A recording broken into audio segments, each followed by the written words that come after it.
Bom dia a todos. Estou aqui com o Fábio Oliveira, que ele é cofundador da Build Capital, que é uma incorporadora que atua no mercado de alto padrão. Estou aqui com a Luísa aqui, também da Straub Junqueira, no podcast Construindo Valores.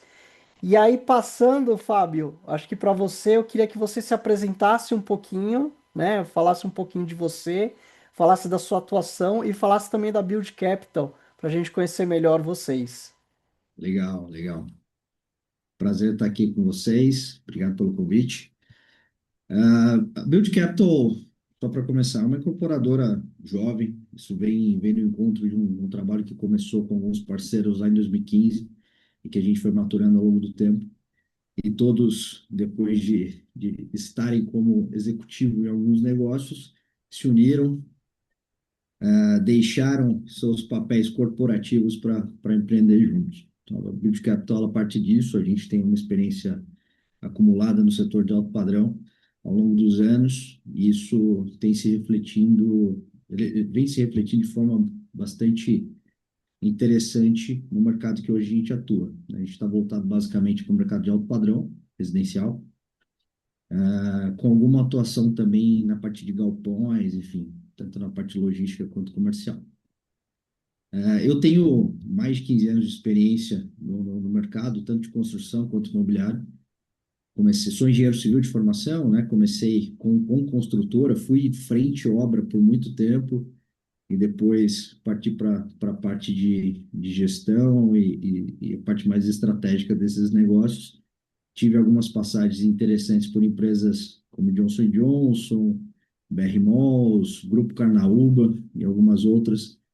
Então, ao longo do tempo, isso foi blindando e foi moldando um pouco do que hoje a gente consegue entregar para os nossos clientes e parceiros. Muito Conta, legal. a Build Capital tem a sua atuação majoritariamente em São Paulo ou vocês atuam em outras regiões também? A gente já atuou em alguns outros estados, a exemplo de Ceará, inclusive, que está super distante de São Paulo, mas prioritariamente São Paulo, voltado muito para o interior, inclusive, onde o nosso público-alvo vem buscado se colocar como primeira ou segunda residência. Eu estou aqui em São José dos Campos, né, mas a gente atua em toda a parte do Vale do Paraíba, a parte do litoral norte de São Paulo e Serra da Mantiqueira. Muito legal, muito legal. E Fábio, trazendo um pouquinho para a parte de construção sustentável, até queria perguntar para vocês, vocês têm trabalhado assim com esse tema? Como que vocês têm introduzido essa parte da sustentabilidade dentro do produto de vocês? Legal. Eu acho que, até pensando no que o mercado ele pede, né, e a gente não tem nenhum tipo de limitação ou dizer que somos pequenos, dado o mercado, né? O mercado ele é muito grande, então a gente é pequeno e a gente procura não mudar o mundo, mas mudar aquilo que a gente faz, né, na nossa pequenez. Dentro dos nossos produtos, o que é muito mandatório é eficiência, né? Então, quando a gente olha para eficiência, quando a gente olha para ESG voltado, na verdade, para esse tipo de aplicação, olhado para o negócio, meu cliente final ele não está preocupado com um selo ou com uma certificação, mas esse cara se preocupa muito se ele vai ter eficiência energética, se a conta dele vem menor. E, então, esse é um caminho que a gente adota bastante, né? Procurando, por exemplo, mitigar muitas intervenções na construção. Então, a escolha dos materiais, a escolha de um projeto mais eficiente, olhando para questões naturais, como luminosidade, ventilação, etc, etc, etc. Por quê? Porque a gente nota que, para além da percepção de valor do cliente, a gente consegue, de fato, uma eficiência, do ponto de vista de negócio mesmo, bastante interessante. Então, é esse o caminho que, pô, eu aprendi lá em negócios muito grandes e que a gente aplica hoje nos nossos produtos. Então, E por exemplo, como. Muito legal. Ah, desculpa, Edu, pode não, falar. pode falar, Luísa.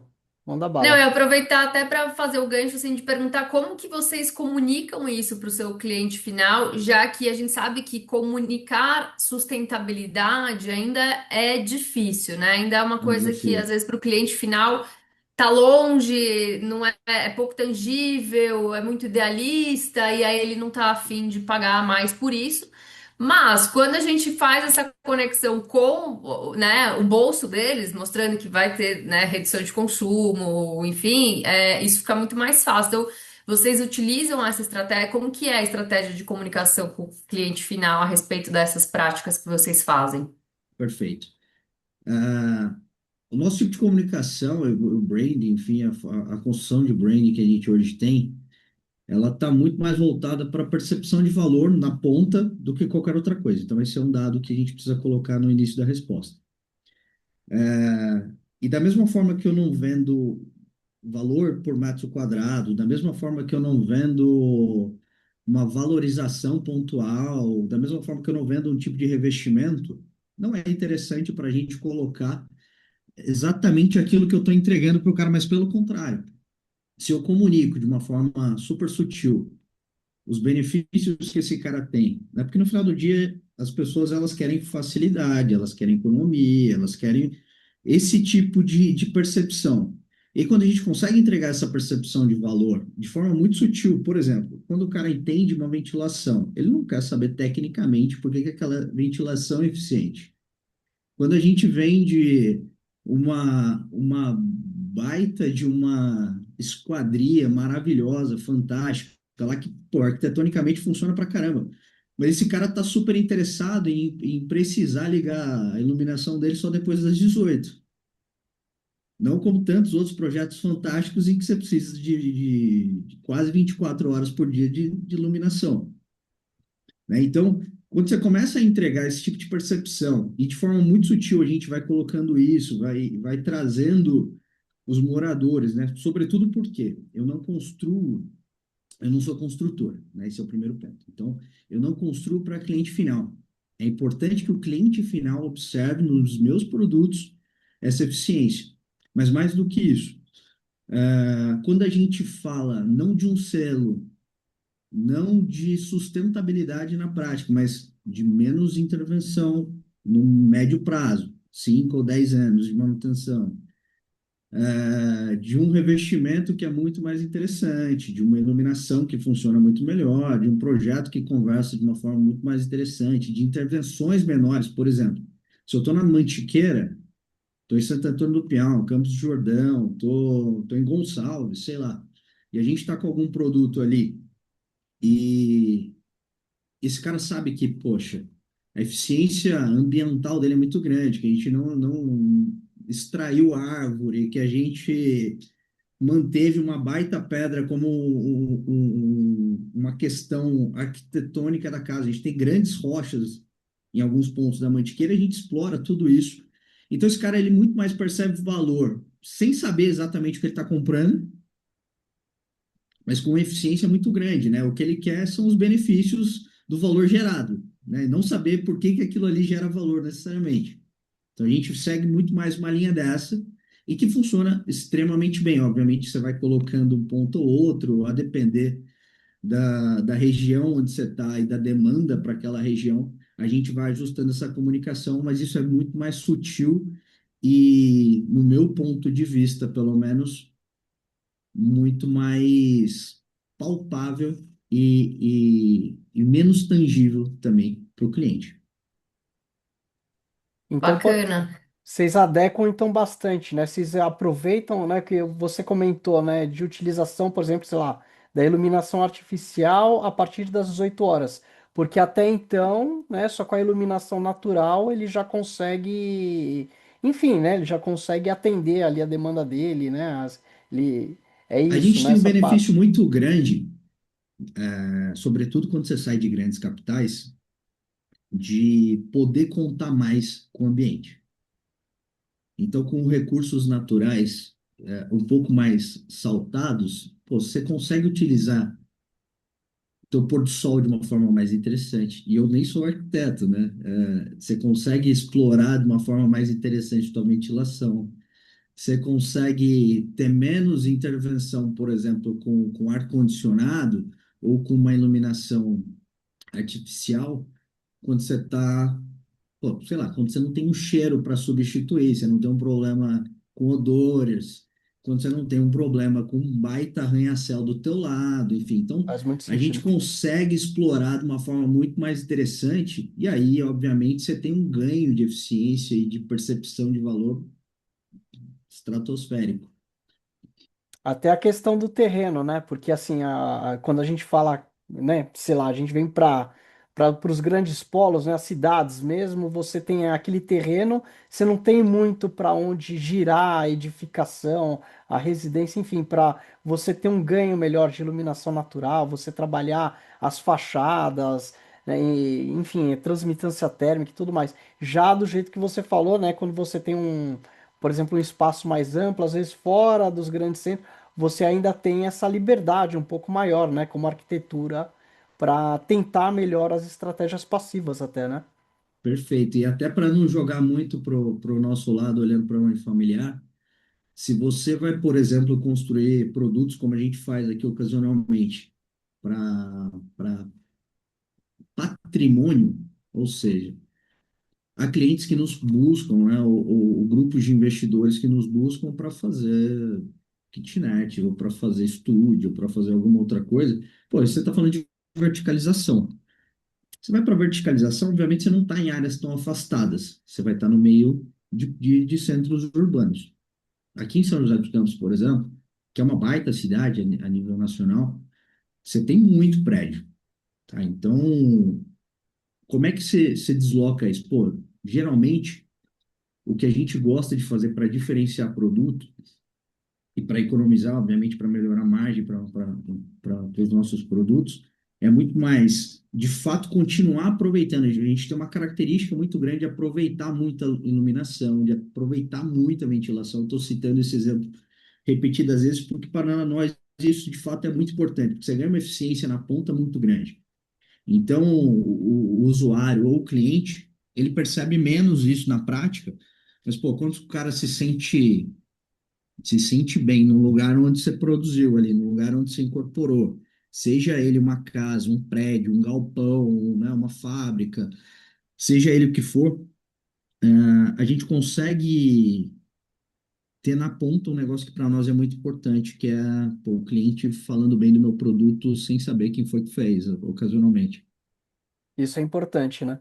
Ah, Com certeza. E é o que a Luísa falou, né, da comunicação, né? E às vezes eles até, né, por exemplo, quando bem comunicado também essa parte, né, de mostrar, né, as estratégias, seja passivas ou ativas de sustentabilidade, também é algo que, por exemplo, no boca a boca eles acabam comentando, né, entre eles, né? perfeito, perfeito.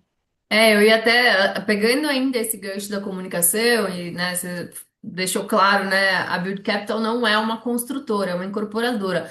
Mas vocês têm a demanda ou a necessidade de contratar a obra, alguém que vai Sem dúvida, executar essa obra, né? Então, como que sem dúvida. fica essa comunicação com a construtora, dela entender que às vezes essas estratégias são um ponto fundamental do projeto de vocês, que são entregas que vocês querem fazer?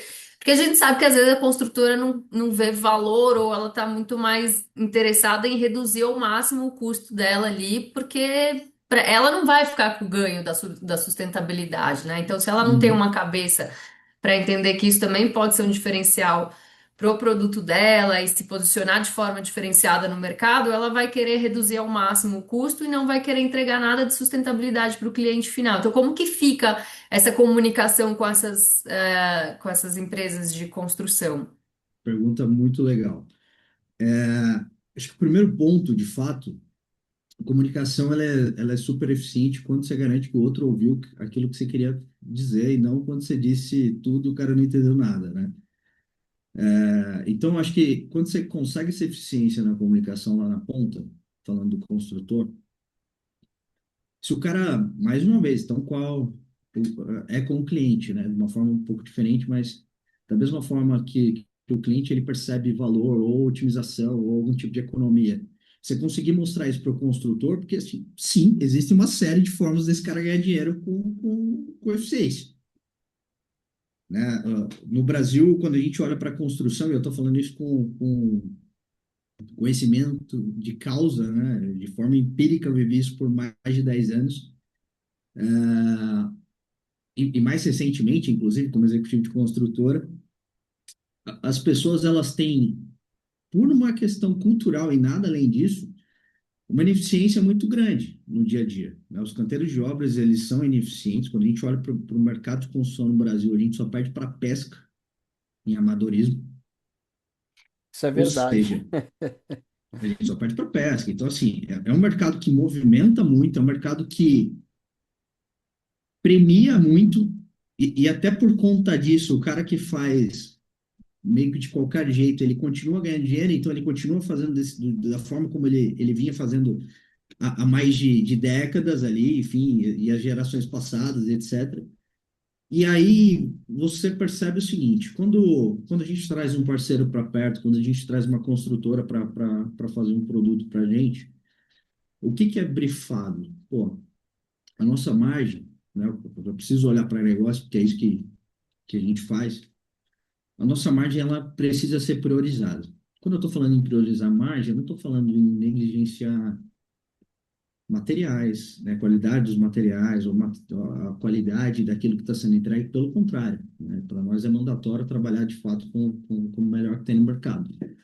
Ponto é, se eu tenho uma eficiência melhor de canteiro, se eu tenho uma obra mais limpa, com menos resíduo, eu sei que estou desperdiçando menos dinheiro no final do dia. Então a gente procura mostrar isso para o parceiro. E, para além disso, a gente exerce uma governança dentro dos nossos produtos, né? Então, a gente tem ali uma lista, que não é um checklist super, super complexo, mas uma lista de itens ali que a gente vai mensurando ao longo do período. Então, eu sei, por exemplo, que a minha eficiência em suprimentos, ela está um pouco acima do que o mercado tem. Eu sei, por exemplo, que, poxa, hoje em dia a gente gera muito menos resíduo do que a maioria do mercado. Então a gente vai mostrando isso para o cara, e quando ele entende que, poxa, ele precisa de menos descarte de material, que ele precisa de, pô, sei lá, que ele tem uma eficiência na parte de suprimentos dele mais interessante do que ele vinha aplicando em outras obras, e ele começa a entender que, poxa, isso aqui é dinheiro no meu bolso, isso aqui, sabe? Eu preciso de menos mão de obra, a gente vai para um padrão construtivo um pouco mais eficiente, ele precisa de menos gente.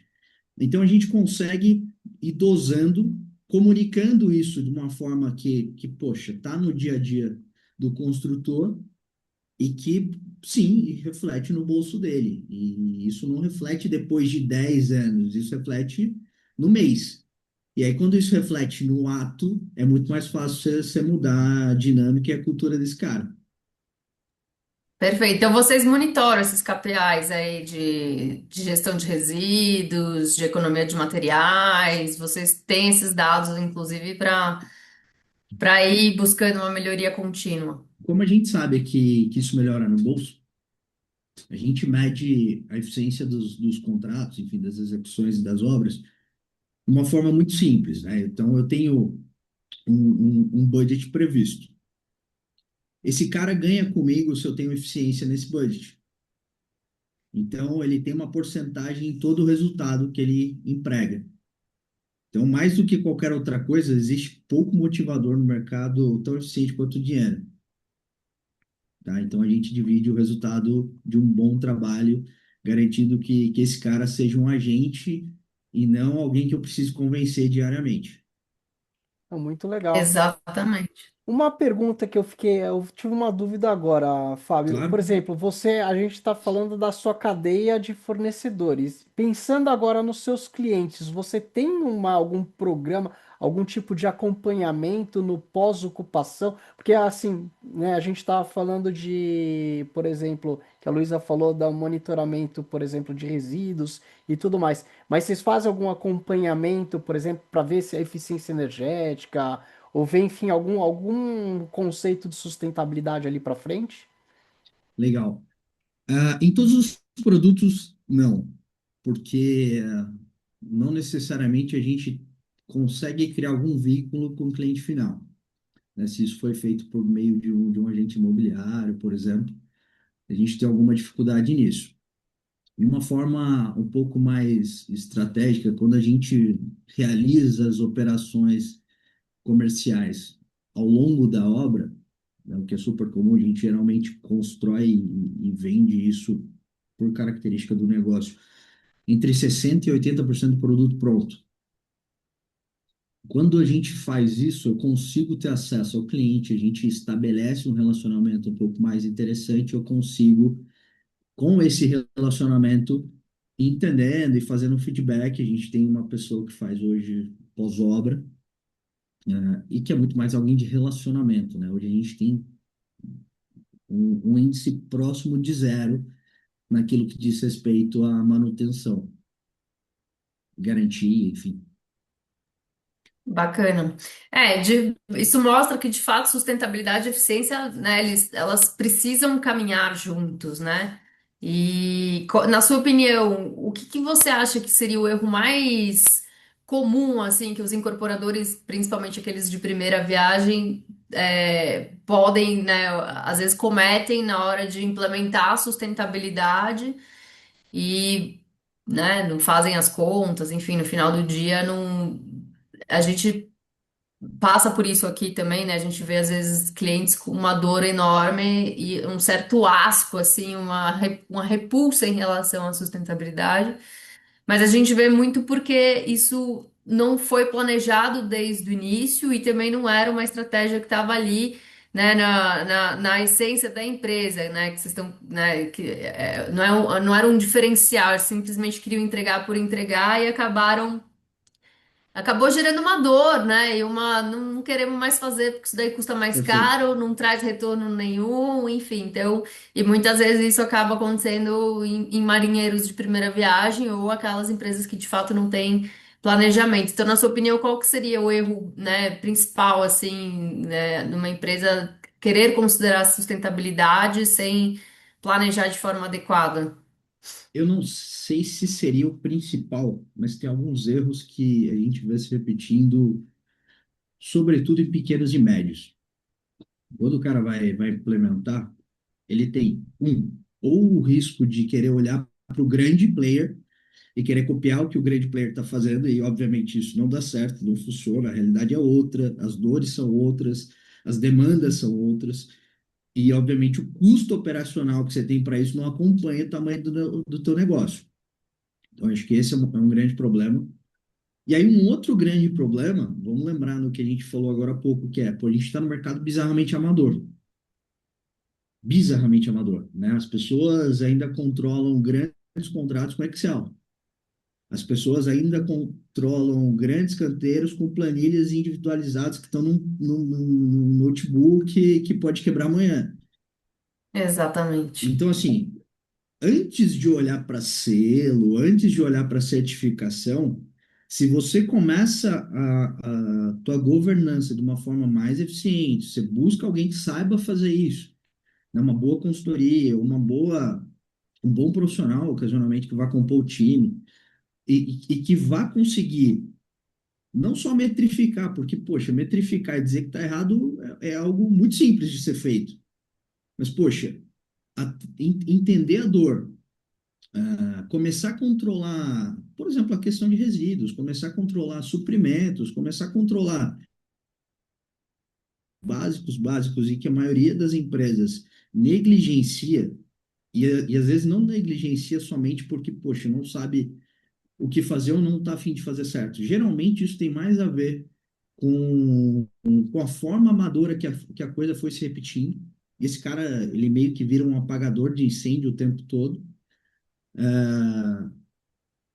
E o que a gente já viu, enfim, em outros parceiros foi justamente isso. Gente que estava nesse ponto, né? Gente que não controlava bem a parte de suprimentos, gente que não controlava bem a parte de insumos, a parte de desperdício, de retrabalho. Pô, é muito comum você chegar numa empresa e perguntar qual é o índice de retrabalho do cara, e o cara ou te dizer um número muito baixo, ou te dizer não sei. Então, assim, Exatamente. antes de pensar em selo, pô, a eficiência ela começa ali, né? No básico, no dia a dia. Perfeito. É isso, é o que a gente fala muito sobre isso aqui, né? Muito em relação a ESG e até a ordem da sigla, a gente sempre fala, o jeito tinha que vir no começo, porque sem a governança estruturada, você não tem nada, não adianta Hum, pensar em requisitos ambientais, econômicos, o que seja, se você não tem, né, a empresa rodando de forma adequada e eficiente, né? Perfeito. Então, é exatamente isso. É um feijão com arroz, é um dia após o outro, né? Não existe excelência da noite para o dia. Isso é um processo que precisa ser construído, né? Sim. Você tem algum exemplo concreto, né, de alguma estratégia de sustentabilidade que vocês aplicaram, e que gerou algum tipo de benefício financeiro, valorização do empreendimento que vocês tenham sentido na pele, assim, que foi importante? Perfeito. Olha, eu vou emprestar de outro momento. Primeiro, falando em eficiência, né? Recentemente, no ano passado, como executivo de uma construtora, né, os produtos principais dessa construtora eram obras industriais. Daí, e na indústria, obviamente, você tem uma questão latente de ESG. O que gera um pouco de incômodo é muito mais saber que parte disso diz mais respeito à documentação e não a práticas diárias. Você sabe disso melhor do que eu. Ou seja, como é que a gente corrige isso e como é que isso de fato gera um impacto interessante? Poxa, a gente começou a controlar melhor, controlar medindo mesmo, né? A gente tinha uma equipe de qualidade super eficiente que media o que era retrabalho, por exemplo. A gente começou a ganhar eficiência em construir de uma vez só, sem retrabalho. Então, esse foi o primeiro ponto. Isso tem impacto direto na janela, Enorme, né? Isso tem impacto enorme. direto. Isso, obviamente, desencadeia uma série de outras coisas legais. Por exemplo, a parte de demolição, né? Você gera menos resíduo. E quando se gera menos resíduo, né? Muita gente não leva em conta esse valor, mas, poxa, resíduo custa dinheiro e não custa barato, né? Se você está destinando isso de forma adequada, isso é muito caro. Então, você ganha, ó, mais uma linha ali na tua DRE de contrato de eficiência. Então, assim, a gente conseguiu alguns resultados próximos de 10%, em alguns casos até acima disso, em resultado direto em contrato, tá? Que bacana. E aí, falando depois em eficiência e ganho de valorização, poxa, alguns anos atrás eu entreguei, junto com uma equipe fantástica, a primeira fase do Vila Carnaúba, lá na Praia do Preá. Pô, você tinha questões muito latentes, não só pelas características da região.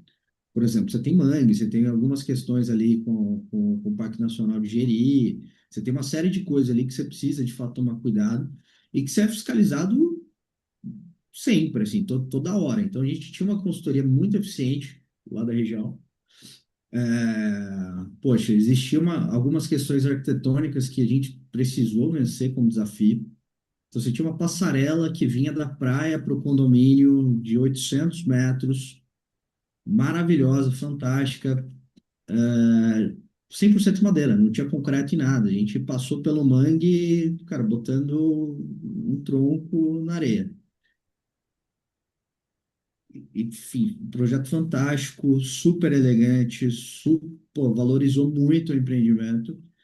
E você não tem nenhum grande impacto ambiental, pelo contrário, você continua garantindo que, poxa, a fauna e a flora daquele trecho, elas vão continuar como elas deveriam ser, sofrendo a ação do tempo e não das pessoas. Bacana. Ah, enfim, a parte de tratamento de água, enfim, foram vários. O Vila Carnaúba, especificamente, foi um produto fantástico, uma baita escola para mim, do ponto de vista de eficiência, justamente por conta disso, né? O tratamento de água era individualizado, a gente criou o que a gente chamava de casa de sal, né? Que era uma fábrica de hipoclorito de sódio. A gente entrava, enfim, produzia e tratava toda a água do empreendimento. Então, a gente tinha uma das melhores águas em qualidade do Brasil, dentro do condomínio. Então, Que isso era bacana. fantástico. Tá? E tudo isso, obviamente, reflete na ponta, né? Se você sabe como comunicar isso, teu empreendimento, sem dúvida, vai saltar. Com certeza. E aí você pega, né, um outro gancho importante que é com relação às questões sociais, né? Porque quando você constrói um local tão sensível assim, é um projeto que obviamente está ali no na janela do alvo de todo mundo, né? De toda a comunidade do entorno, de todos os stakeholders ali. Muita gente vai querer ir contra, não vai aceitar a implantação de um empreendimento desse numa área ambiental tão sensível e por isso se faz necessárias essas práticas também, né? Vocês encontraram dificuldade nesse sentido da comunidade local, né, uma resistência para aplicação disso e se sim, como que vocês geriram essa questão? Perfeito. Olha, dificuldade eu não sei se é exatamente a palavra, mas a gente, obviamente, encontrou alguns desafios. Mas quando a comunidade, de forma geral, entendeu que o que a gente estava fazendo ali era de fato um benefício, porque eu preciso abrir e aplaudir o Grupo Carnaúba nesse sentido, porque eles fizeram e fazem isso de uma forma muito interessante e muito bonita. Existe uma premissa no Grupo Carnaúba de ser o primeiro destino turístico planejado do Brasil. Tá? Isso não foi pensado para grandes bilionários como cliente de ponta somente. Tá? Existem produtos no Master Plan para a comunidade carente, falando de construção mesmo. Assim, existem loteamentos com casas entregues, inclusive, para a população D e E. Existem projetos sociais para profissionalização da mão de obra, pensando tanto em hotelaria quanto em construção e outras áreas correlatas. Então, foi feito um trabalho social, inicialmente tracionado pela minha equipe, que foi muito fantástico nesse sentido, né? Eu brinquei muito com as pessoas, eu fui um dos caras mais resistentes que eu já conheci em implantação de ESG no passado, tá? Justamente porque me incomodava muito a forma leviana como a coisa era vendida. Eu falei, pô, isso aqui não vai colar nunca, gente. Isso aqui, a gente tá querendo abraçar a árvore e tirar foto do pôr do sol, mas não é isso aqui que dá dinheiro. Então eu era de fato esse cara. Uhum, É, legal. e tive um enorme prazer de conhecer profissionais fantásticos da área, que foram me mostrando aquilo que eu ainda não tinha visto justamente nos slogans de camiseta. Tá? E falo isso não de forma pejorativa, mas pelo contrário, eu acho que a forma como o bom trabalho e o trabalho das pessoas sérias vem sido feito ao longo dos últimos anos tem gerado um impacto bastante positivo e relevante em grandes negócios. Tá? Então, e o mercado ele está filtrando isso, né? Antes você tinha algum espaço para muita gente falar, e hoje em dia, obviamente, você tem uma restrição um pouco maior, porque só quem está de fato no front está sendo ouvido. Isso é muito bom. Isso é muito bom. Uhum. Isso é muito bom. Então, assim, a gente desenvolveu um trabalho bastante interessante com a comunidade, a gente trouxe a comunidade para perto. Pô, você imagina que somente na construção do condomínio existiam mais de 300 pessoas locais empregadas, né? Então, pô, 300 carteiras assinadas, mais de 300 carteiras assinadas. Para além disso, existiam os demais parceiros que, poxa, tinham mão de obra, os investimentos que você traz junto com um grupo desse, né? Outros grupos que percebem essa infraestrutura sendo alavancada de alguma forma e que pô, pegam carona nisso e que investem na região, enfim. Então, a gente percebe que o benefício disso, sobretudo para aquelas pessoas que, pô, tanta gente fantástica, tanta gente querendo trabalhar e mostrar a que veio sem oportunidade ou porque não tinha um player para, enfim, subsidiar isso, ou porque, poxa, elas não tinham de fato sequer aquela opção numa lista de opções possíveis. né? Então, você gera trabalho, gera renda, você fomenta o mercado local, você fomenta questões ambientais, né? Gente, de fato, para bancar isso, porque, pô, obviamente, grandes intervenções ambientais, elas precisam ser subsidiadas, e isso não é fácil no Brasil. Isso não é fácil em nenhum lugar do mundo, mas, enfim, no Brasil, isso é um grande desafio. E aí você consegue ir vencendo isso justamente quando as pessoas enxergam que aquilo ali é um benefício e não um invasor.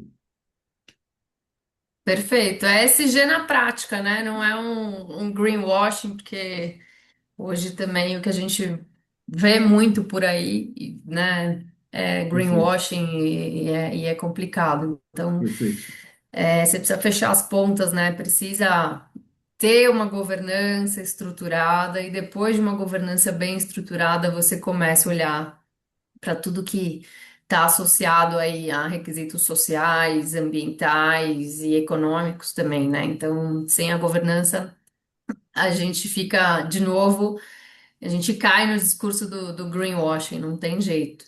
Muito perfeito. bacana, parabéns. E já encaminhando aqui a gente para o nosso final. A gente tem visto também muitas novas regulamentações, muitas coisas novas surgindo, né? A taxonomia brasileira, a obrigatoriedade da IFRS para empresas de capital aberto. Tem muita coisa acontecendo, novas linhas de financiamento também, de funding, olhando para empresas que investem em sustentabilidade. Como que na sua, vou fazer duas perguntas em uma aí. Como que na sua opinião isso vai reverberar no mercado imobiliário? E também para fechar, você falou muito bem sobre a baixa industrialização ou a falta de tecnologia aplicada no mercado de construção civil. Qual que, na sua opinião, é a tendência aí? Como que as novas tecnologias, como que vai ser o futuro da construção civil? Para que ela se torne mais eficiente e no final do dia também mais sustentável. Perfeito. Eu vou procurar responder isso de uma forma só, tá? Com uma única resposta nas duas perguntas. Primeiro, falando no capital financeiro mesmo, estou falando de funding enfim, fundos e subsistências dos negócios. Quando você olha para a implantação disso de forma globalizada, e aí você vem para o Brasil geralmente ele reflete um pouco depois do que outros países, a gente sabe disso, com um gapzinho aí de alguns anos. Se virou norma, você precisa atender. Isso é um dado. Tá? Então você não tem para onde correr. Se não tem para onde correr, você precisa, obviamente, falando aqui como empresário, precisa saber onde é que isso fica interessante para o teu jogo. Tá? Conhecendo meios, e obviamente o empresário não precisa conhecer a ponta, mas precisa ter gente perto que conheça muito bem esse jogo. Você consegue sim, né, ótimas formas de captação de recursos para empreendimento, falando como incorporador aqui. Tá? Então, você tem excepcionais produtos e você tem grandes organizações botando grana de verdade no jogo, desde que você, de fato, empregue esse valor e, enfim, isso não vire ali só um greenwashing qualquer. E quando você vai para a parte de futuro, olhando para a tecnologia, o que a gente observa é que o movimento que aconteceu, por exemplo, nos Estados Unidos, com o mercado de construção, nos anos 80 e 90, da profissionalização da mão de obra, do valor agregado, inclusive, nessa mão de obra, e de uma tendência de mercado de construção um pouco mais eficiente, mais limpa. Assim, quando eu falo um pouco mais, isso está entre muitas aspas, porque quando você está entrando em linha de produção de fato para produtos, você ganha uma eficiência muito grande, isso não é pouca diferença, isso é muita diferença na ponta. Mas o que você tem? Poxa, não vai ser incomum dentro de alguns anos que a mão de obra, né? Eu estou falando de pedreiro, de carpinteiro, de pintor, essa mão de obra ela vai ficar muito cara. Sobretudo porque gente muito bem qualificada o fará. Esse é um primeiro dado. Exato.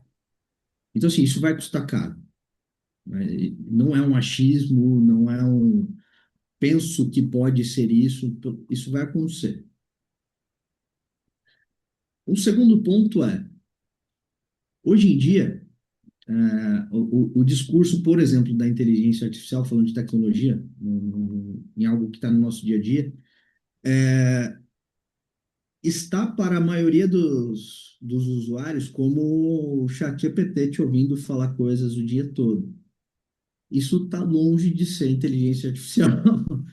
Né? O que a gente hoje emprega, por exemplo, hoje absolutamente nada que é feito na empresa é feito com Excel. A gente não faz uma única apresentação com PowerPoint.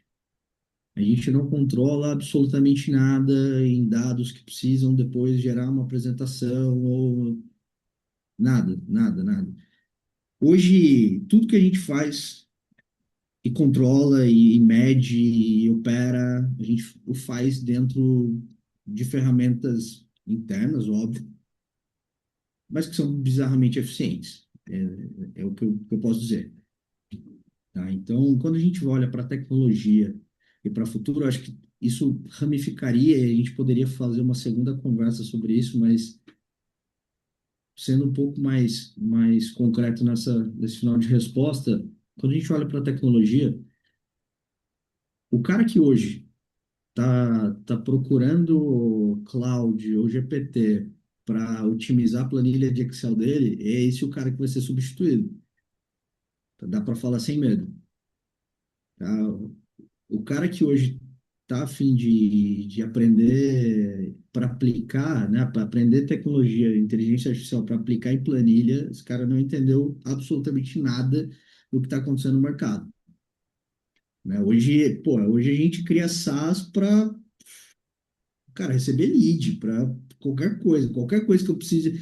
E essa mentalidade, qualquer coisa que precisa ser feita mais de uma vez, cara, isso deveria ser automatizado. Já tá errado, né? Exato. Isso deveria ser automatizado. Então, essa é a nossa mentalidade. Hoje na Build Capital, a gente prioriza muito isso, a gente valoriza muito isso. Meu sócio, inclusive, é um cara de tecnologia, um cara muito grande de tecnologia.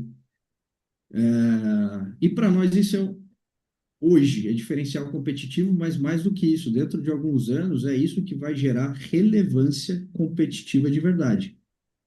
Diferencial competitivo, porra, para ser mais eficiente, ou para ganhar mais alguma coisa, ou ser um pouco mais veloz em tomada de decisão, isso é fantástico, isso de fato é interessante. Mas, pô, para futuro, ah, tal qual o inglês será, enfim, tal qual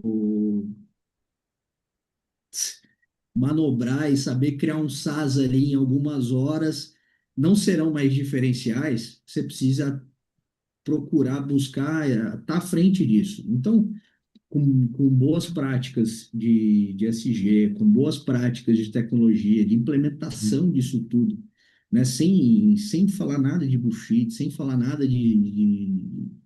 porra, vender coisas baratas, né? Ideologias baratas, vender soluções baratas, pô, tudo isso vai morrer, porque não vai ter mais espaço para isso. Diferencial do mercado, diferencial competitivo que você vai ter como negócio, diferencial estratégico mesmo que você vai ter como negócio, a diferenciação disso lá na frente, vai ser muito mais na eficiência e na velocidade com que você consegue empregar isso. E não adianta. A gente só consegue fazer bem algo que a gente faz por um tempo, por um bom tempo. Com Então, certeza. o cara que está achando que vai começar a fazer isso daqui 5 ou 10 anos, esse cara vai cair. É isso aí. E é que nem o cara que vende curso ou fala alguma coisa de uma coisa que ele nunca fez, né? Pois Então, é, pois é. Não, o discurso cai, não adianta. discurso cai, discurso cai. É Exatamente isso isso. aí. É isso aí, Fábio, muito bom. Foi um prazer estar aqui com você. O Edu acho que deu um problema na câmera dele, mas ele está aqui com a gente, continua com a gente. É, Sucesso aí para Build Capital. Se quiser depois Obrigado. deixar algum material, quando a gente subir para o ar aí o vídeo, quiser deixar algum link, a gente compartilha também. Legal. E é isso, prazer. Estivemos aqui com o Fábio Oliveira, da Build Capital, e esperamos vocês no próximo episódio. Obrigada, obrigada, Fábio. Obrigado, pessoal. Foi um prazer. Valeu.